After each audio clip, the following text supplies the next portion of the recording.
Pedro Sánchez anuncia el lanzamiento de Odio con H. La H llega como una marca, joder. Llega como una marca la H. La H es muda.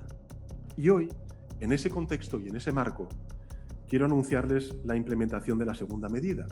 Y es que vamos a poner en marcha la herramienta que hemos llamado Odio. La herramienta tecnológica. ¡Pedro y el lobo! ¡Tener miedo, españoles!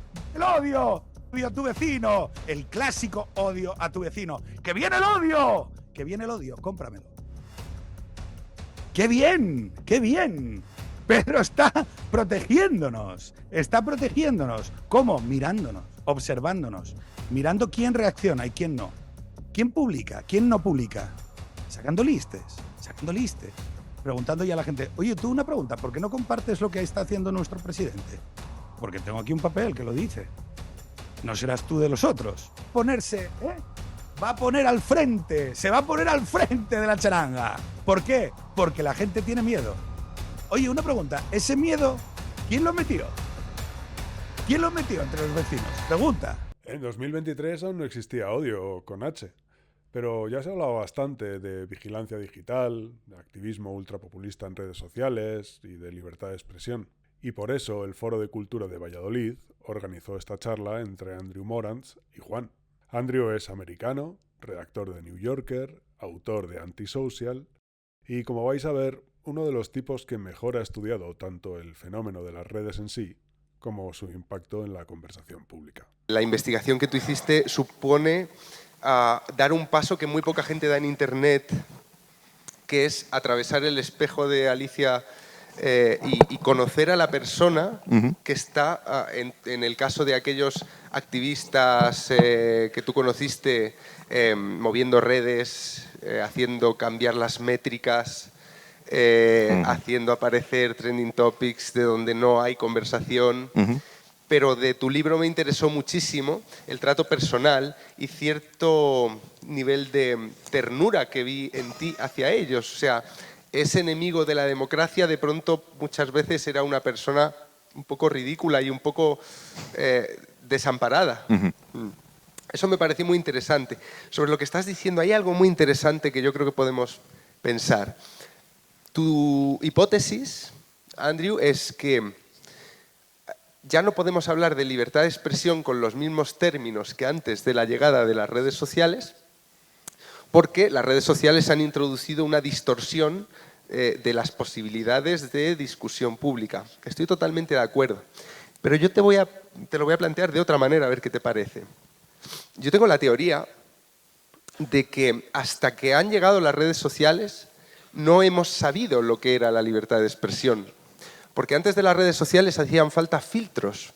Los ciudadanos, para acceder al discurso público, tenían que convencer a un editor, al director de una cadena de radio, tenían que pedir permiso, llamar a la puerta, y a algunos se les abría y a otros se les mandaba a tomar por saco, porque claro, apestaban a locura, ¿no? Y las redes sociales rompieron esto. Continuamente pasa con la tecnología que la consecuencia parece resultado de que la tecnología nueva tome sus propias decisiones. Hay un ejemplo muy bonito, que es el del correo electrónico. El correo electrónico se inventa para que ahorremos tiempo en la correspondencia.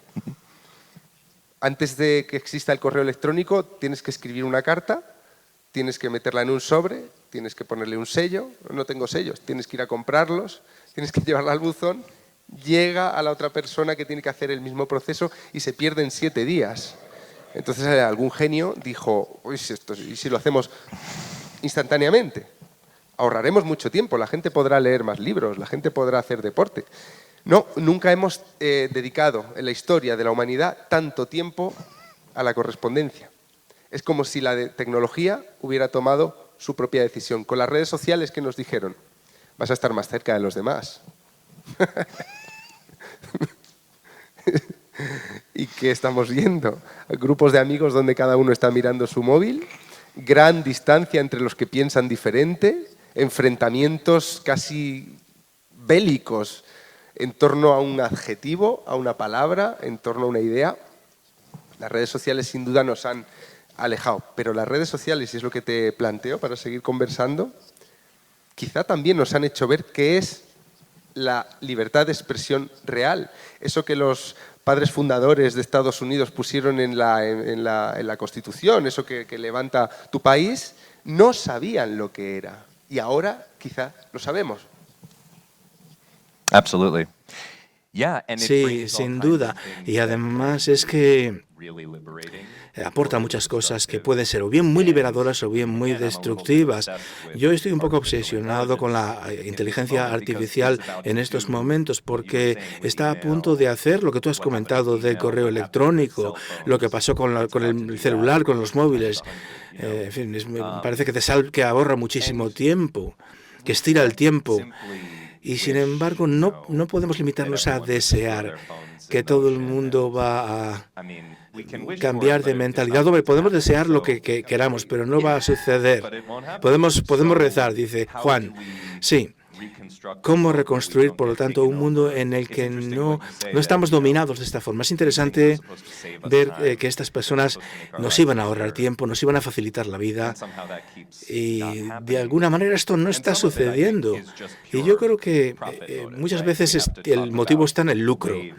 Hay que pensar en la forma en la que las estructuras capitalistas están construidas, porque realmente no estamos hablando de una fuerza pura que cae del cielo de manera altruista. Hay personas que no solamente están intentando ganar dinero, sino remodelar la industria en torno a un monopolio. Claro, tendemos a pensar en la tecnología como algo neutral, acabas de decir, ¿no? Caído del cielo, en el maná. Pero hoy sabemos que las aplicaciones que tenemos en el móvil están diseñadas por los que hacen las máquinas tragaperras de Nevada, ¿no? de los casinos. Están diseñadas por el demonio, vamos, para que estemos enganchados el máximo tiempo posible. Hay un dato que siempre me gusta decirlo cuando hay gente delante porque no somos conscientes. Si tenéis Twitter en el móvil o o Gmail o Facebook, para ver las actualizaciones nuevas tenéis que agarrar con el dedo, estirar y soltar. Tenéis que hacer este gesto y se actualiza. Marta Peirano, una autora muy interesante española que se dedica a la crítica de la tecnología, dice en su libro El enemigo conoce el sistema, cuenta que esa es una de las ideas del $1.000.000 de Silicon Valley, porque no hace falta darle al dedito.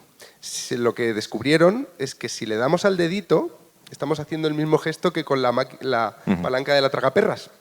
Y eso nos mantiene enganchados. Así que, claro, ¿cómo confiar a una tecnología diseñada para engancharnos? El papel de ágora en una sociedad democrática. Es una locura. No, there's one Sí, y hay un laboratorio en la Universidad de Stanford donde, creo que está en el libro, donde plantean estos trucos mágicos, digamos, ¿no? Si haces que tenga este aspecto, si deseas los gráficos de esta manera, pues la gente va a implicarse más, el sonido, las imágenes, incluso a veces nos hacen esperar más de lo que sería estrictamente necesario para obtener resultados, y somos todos parte de esto. Yo no quisiera aquí aparecer como, digamos, padeciéndome de los pobres adictos, ¿no? Yo también tengo mi teléfono aquí. Yo no estoy al margen de estas cosas, estoy sujeto y expuesto a las mismas fuerzas. Yo creo que una de las cosas que tenemos que recordar es, digamos, desmitificar estas cosas, ver un poquito más allá del telón. Si tú sabes cómo funciona un casino, como has mencionado, puedes seguir acudiendo al casino y puedes darles todo tu dinero, pero por lo menos sabes, vale, están utilizando trucos de diseño, están, digamos, metiendo mucho oxígeno en la habitación en la sala para que siga despierto. Me invitan a bebidas, hacen que las paredes sean redondas, no planas, ¿no? Todo tipo. Somos como vacas, digamos, en el matadero, ¿no? Para evitar que pensemos eso, perdón. Y aún así tú decides que vas, porque sabes que hay un sistema que es basado en el ánimo de lucro, que está regulado, que te regula también, pero tú interactúas con él, sobre todo cuando te vas a temas digitales. Los sistemas son tan invisibles. No es como el casino, donde tienes que coger el coche o caminar, tienes que estar metiéndote la mano en el bolsillo todo el tiempo, se te olvida con lo digital que te están manipulando y que pues, si yo voy a una tienda, por ejemplo, de comida y todo lo que aparece en las estanterías son Doritos, cigarrillos, donuts, etcétera, y tengo que encontrar alguna puerta secreta que me conduzca al sótano donde voy a encontrar una lechuga o un pimiento, entonces te van a preguntar ¿por qué no haces nada todo el día y por qué estás tan gordo, hombre? Te pueden decir, es por tu conducta, pero también es por el sistema en el que estoy atrapado. Pero vamos a volver a la libertad de expresión, si te parece. Me parece, es que es un tema que me gustaría discutir. Yo, en España, tardamos 5 años en discutir de lo mismo que discutís en Estados Unidos. El plazo más o menos es ese, ¿no? Ahora acabamos de aprobar la ley de trans, de autodeterminación de género, pero vemos el camino recorrido en Estados Unidos, las peleas de J.K. Rowling con las feministas radicales, con los queer. Todas esas batallas siempre nos llegan, pero tenemos la posibilidad de verlas un poquito antes porque ya están sucediendo en tu país, ¿no? Entonces, yo te quería preguntar si has leído el libro Manifiesto Redneck del 96. Se llama. A mí me parece interesante pensar en las soluciones que se han dado a los discursos de odio en Estados Unidos mediante lo que se llama la corrección política, los límites, esa cortesía, ¿no? que se impone en el lenguaje, en los medios de comunicación, ¿no? Y cómo eso, que también estamos empezando a hacer aquí, ha generado una gran distancia entre la élite talking, el hablar de la élite o de los medios, y el hablar del garaje de Joe con su póster de la tía en pelotas y sus comentarios abiertamente incorrectos, ¿no? Y su vocabulario. Cuando apareció Donald Trump en 2015 para presentarse a las elecciones, empezó a mentir muchísimo. Tuvimos que inventar esa palabra de post-truth, la posverdad, para hacernos cargo de lo que estaba pasando, ¿no? Pero mucha gente creía que decía la verdad porque hablaba como ellos. ¿Qué reflexión haces tú sobre esa cortesía que se impone en el discurso de los medios y esa subcultura que tú has conocido también, donde se habla de otra manera, que es como habla la gente cuando no hay cámaras, ¿no? Yeah. So I think this isn't working, but I think I understand what you're saying. Sí, creo que entiendo lo que decías. Os funciona a vosotros cuando habla él, ¿verdad? Se oye la traducción, ¿no? Okay, Creo que good. llega. It's just mine. More important. Yeah, exactly. But Bueno, él ha entendido, ¿eh? Creo que entendí la pregunta, dice. So this book, Este libro que me mencionabas tiene otro título distinto en inglés, ¿no? Los Hillbillies. Es interesante como ejemplo porque estás hablando de distancia entre la élite y la gente normal. Y ahí hay un ejemplo muy interesante. Estamos hablando de un señor que procede de la parte del campo de los Estados Unidos, ¿no? Los hillbillies, los rednecks. He then made it out of that area of the country and he went to very elite schools and he nació, se crió en esa América más profunda, pero luego fue a universidades, etcétera, se convirtió en senador. Bueno, por una parte, podríamos decir, vale, estamos ante una persona que entiende cómo habla la gente de la calle, la gente corriente, y es capaz de vivir una vida normal, pero desde un punto de vista un poco más cínico, quizás te pueda parecer que es una persona que está utilizando esas herramientas de los rednecks y de su comunicación para promover su carrera. Este tío no es un tío ya normal. Ha ido a universidades de élite y Y ahora pretende... Trump es un millonario, no es el hombre del pueblo, obviamente. No es billonario como pretende, pero es millonario, sí.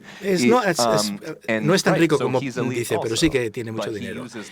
Pero es verdad, es élite, pero él utiliza esta terminología, soy vuestro campeón, voy a pelearme por vosotros. Es un poco complicado, porque efectivamente hay esa distancia a la que tú aludes. Hay problemas, evidentemente, con problemas de clase. Digamos que el tema de la clase es enorme en los Estados Unidos y la desigualdad es enorme en los Estados Unidos y creo que está minando nuestro país. Es un problema también internacional, evidentemente, pero yo creo que ahí ganamos los americanos, los estadounidenses, cuando hablamos de desigualdades. Pero esa desigualdad, que es un problema innegable, no siempre estoy muy seguro de que las soluciones que se proponen son soluciones sinceras y genuinas. Hay un poquito ahí de marca, ¿no?, de politiqueo. A mí me parece interesante pensar respecto a estos temas del lenguaje, del humor, del ofensivo, de cómo las redes sociales han contribuido a una fragmentación tribal de la sociedad, donde el disenso se percibe a veces como una amenaza. Estamos hablando bajo la palabra odio, ¿no? De hate. Y el odio es un material muy interesante que aparece detrás de esta conversación que estamos teniendo por debajo, porque el odio se ha convertido en la acusación más habitual cuando alguien no está de acuerdo contigo. Se percibe como odio, es decir, se percibe como una amenaza el disenso. Y creo que eso es una consecuencia de algo que en Estados Unidos experimentáis a un nivel que desde aquí asusta, que es esa batalla identitaria y muchas veces pegada a cuestiones como la raza, la orientación sexual, incluso las costumbres, la forma de vestir, ¿no? Es muy fácil de detectar, ¿no? Yo tengo la impresión de que hemos entrado y nos estamos manteniendo en eso que se llama polarización en los medios de comunicación. Veo más bien que es un tipo de sociedad. Voy a hablar despacio porque no quiero que no te funcione. You can just give me that one if I can try to use that one. Okay. I think I understand, but I just want to make sure. Estamos en un tipo de sociedad de una tensión inmensa entre la gente diferente. ¿Ahora sí? Perfecto.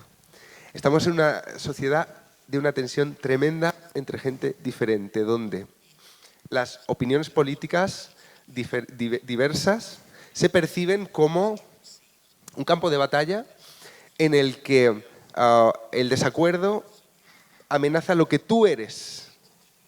No es que vaya a gobernar el que no te gusta. Votas a los demócratas y ganan los republicanos. Bueno, ahora le toca gobernar al que me gusta menos. No, cada elección es un vida o muerte. Recuerdo cuando ganó Trump el pánico sobre todo de los jóvenes estudiantes en las universidades, ¿no? Y cuando ganó Biden, la toma del Capitolio. Es que ya no es perder unas elecciones, es ser destruido.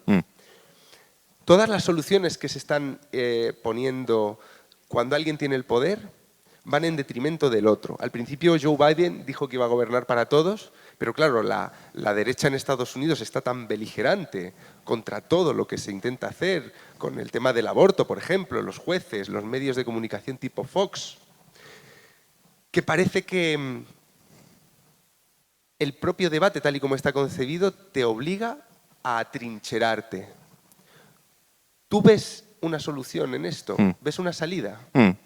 So, yeah, this one is also not working. So I'm just gonna, it's really good that I took 2 years of Spanish in high school because we're just gonna make it work. But, está bien que haya estudiado 2 años en Instituto Español Instituto. Yo creo que no funciona su equipo. Es difícil. Tenemos un discurso en los periódicos americanos o norteamericanos sobre la polarización. Hemos estado tan polarizados alguna vez, estamos al nivel de la guerra civil. Es un problema enorme. Digamos, el contexto que es un poco distinto, que quisiera aportar a tu pregunta, es sí. Sí, cuando Trump ganó hubo pánico en el otro lado también cuando ganó Biden. Pero me parece importante mantener esa distinción entre las personas que pensaron que Biden no iba a ganar, que le robaron las elecciones y por eso pues voy a irrumpir en el Capitolio el 6 de enero, ¿no? Esas personas estaban siendo arrastrados por una fantasía, por un mundo imaginado que no existía. Quizás lo creían de corazón, y lo sé por lo que os conté antes, ¿no? De cómo esa información viaja a través de determinados canales, y yo sé que hay todo un espectro de personas, algunos fingen que lo creen porque es su trabajo, y tenemos también evidencia muy concreta de esto a partir de los mensajes de texto privados. Hay otras personas que sí, que lo creen, que están envueltas en esta fantasía. Podríamos hablar de un espectro muy amplio de personas y la solución varía en función de quién eres en ese sistema. Pero es importante recordar que las personas que experimentaron pánico cuando ganó Trump, evidentemente, en buena parte estaba un poco inflado eso. Hablaban de que Trump se iba a plantar con un tanque, iba a destruir el gobierno, iba a ser un poco como la vuelta a los años 30 del siglo XX. Eso estaba sobredimensionado, correcto.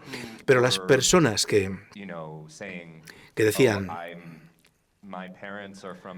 mis padres son de Irán, por ejemplo, ya no voy a poder visitarlos, esos tenían razón, porque él cerró los aeropuertos a determinadas personas.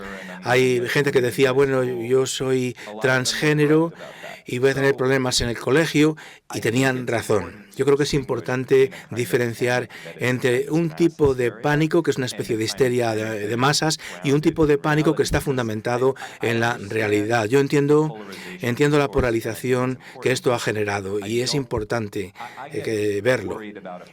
Pero me preocupa un poco este argumento, en el sentido de que ambas partes tienen la misma culpa. Hay diferencias. Pero hay semejanzas. Sobre todo creo que estamos jugando a un juego con reglas viciadas. Por esa cosa un poco trascendental en la que se ha convertido la política, que apela tanto a lo que somos. El ejemplo del transgender es muy bueno, porque aquí se acaba de aprobar la ley de la autodeterminación de género, ¿vale? Entonces ahora en España no necesitas ningún informe médico, ninguna prueba, simplemente puedes ir al registro, tú, y sin cambiar de nombre ni de apariencia, pasar a ser mujer. Es así de fácil ahora, ¿no? Entonces, claro, esto genera un debate. Genera un debate en el que hay posiciones donde no es lo mismo la opinión de un lado que de otro. Y puedo detectar en ese debate que efectivamente hay odio. Vale. Y que el odio a la gente transgénero o la transfobia no es exactamente igual que el odio que pueda sentir un jovencito de 16 años trans hacia la gente cis, que es mucho menos amenazante, digamos. Entiendo el matiz. Pero, el debate sobre esta ley está siendo imposible precisamente porque el desacuerdo se convierte en amenaza trascendental para el colectivo y por el otro lado también, ¿no? Van a borrar a las mujeres van a desaparecer en un lado, y por el otro lado no nos dejan ser lo que somos. Fíjate cómo el verbo ser aparece muchas veces en estos debates y cómo el miedo es que no te dejen ser, tanto en un lado como en otro. Por eso, sin hacer una equidistancia entre las dos posiciones o en la retórica, que no hace falta, sí veo que son unas normas viciadas, porque hemos caído en la trampa de creer que nos van a destruir. Sí. Entiendo, pero al mismo tiempo quisiera decirte que hay personas que sí van a ser destruidas. hay personas que van a ser amenazadas. Mira, una forma de plantearnos esto. Hay una serie de distinciones. Estamos hablando de la distinción o la diferencia entre la izquierda y la derecha, por ejemplo, pero también podemos pensar entre la diferencia que media o de la diferencia que media entre la libertad de expresión en Internet y la libertad de expresión en las leyes del gobierno. Yo tengo una percepción muy distinta de una ley, digamos, la ley, no sé cuál es la ley en España, también, no conozco la ley en España, pero en Florida, por ejemplo, hay una ley que dice que no puedes dar clases sobre la historia de la esclavitud, del racismo. Así que cuando el gobierno prohíbe libros de texto en las escuelas o en los colegios, siento una posición mucho más fuerte que si Twitter cambia las normas. Me sigue preocupando las normas de Twitter. Creo que Elon Musk está haciendo muy mala faena ahí, pero esa es mi opinión personal. No tiene que ver esto tanto con la Constitución y con la ley.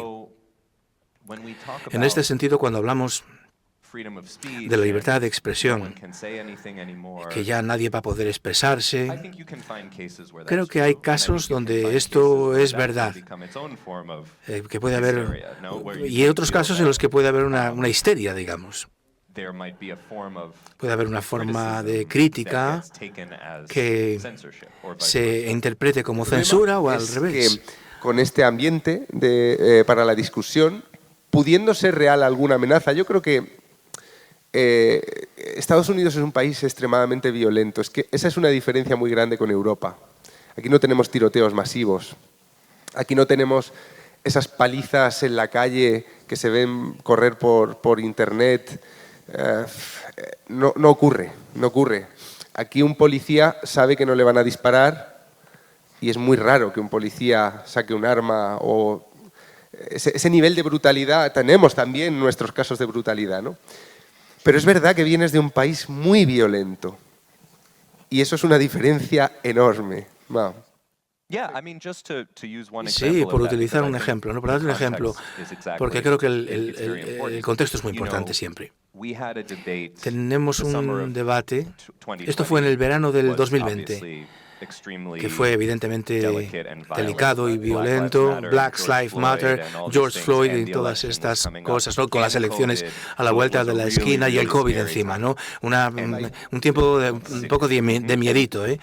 Pero, como dices, cuando hay tiempos de miedito, de miedo, pues salen las armas, ¿no? Y luego tenemos este debate también sobre la libertad de expresión. Y apareció una columna de opinión en el New York Times, publicada por un senador, no el senador del que hablábamos antes, sino otro que es muy conservador, que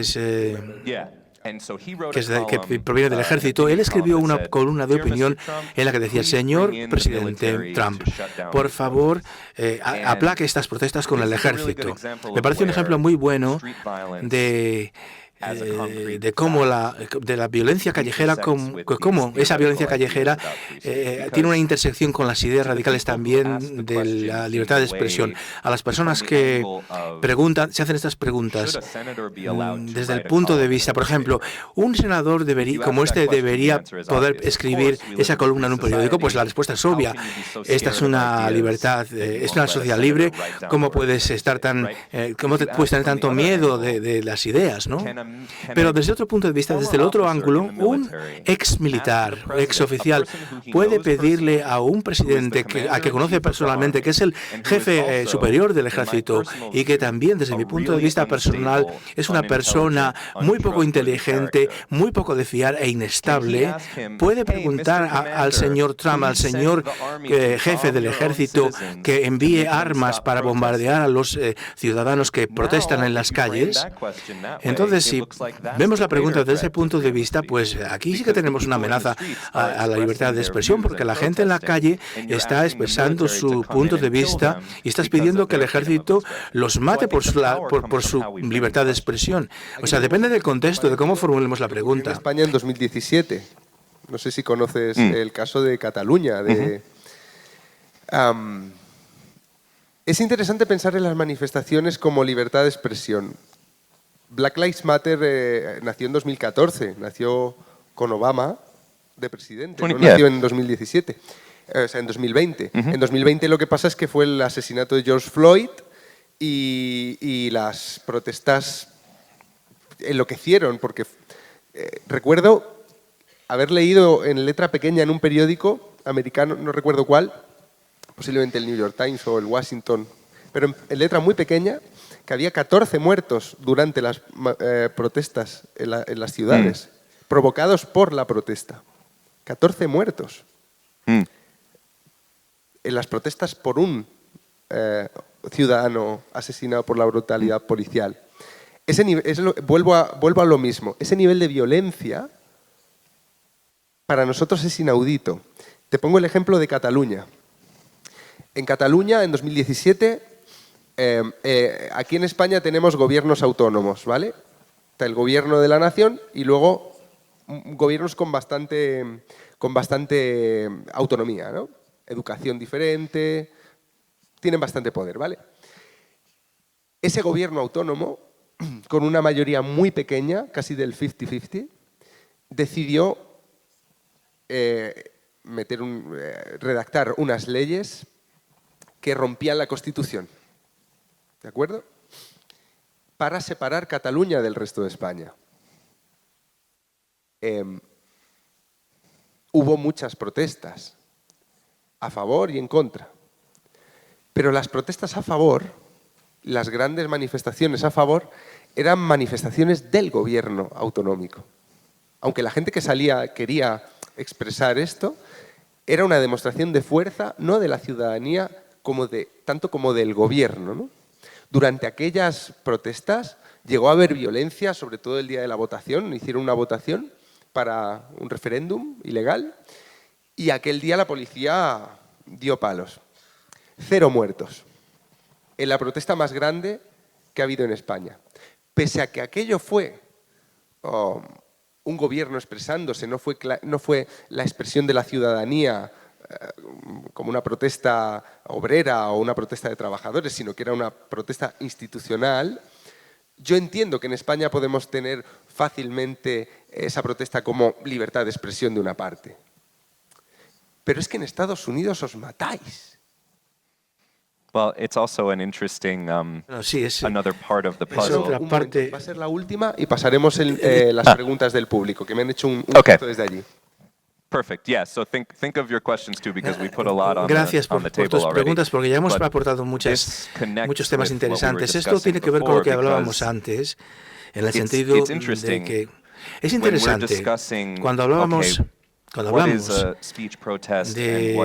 qué es una protesta por la libertad de expresión y qué es un movimiento violento. Para tener un debate coherente necesitaríamos utilizar el mismo conjunto de evidencias o de hechos. Entonces, cuando dices que has leído ese artículo con la referencia a los 14 muertos, lo primero que tengo que pensar es, no sé ni siquiera si es cierto, porque vivimos en un mundo donde hay tanta desinformación.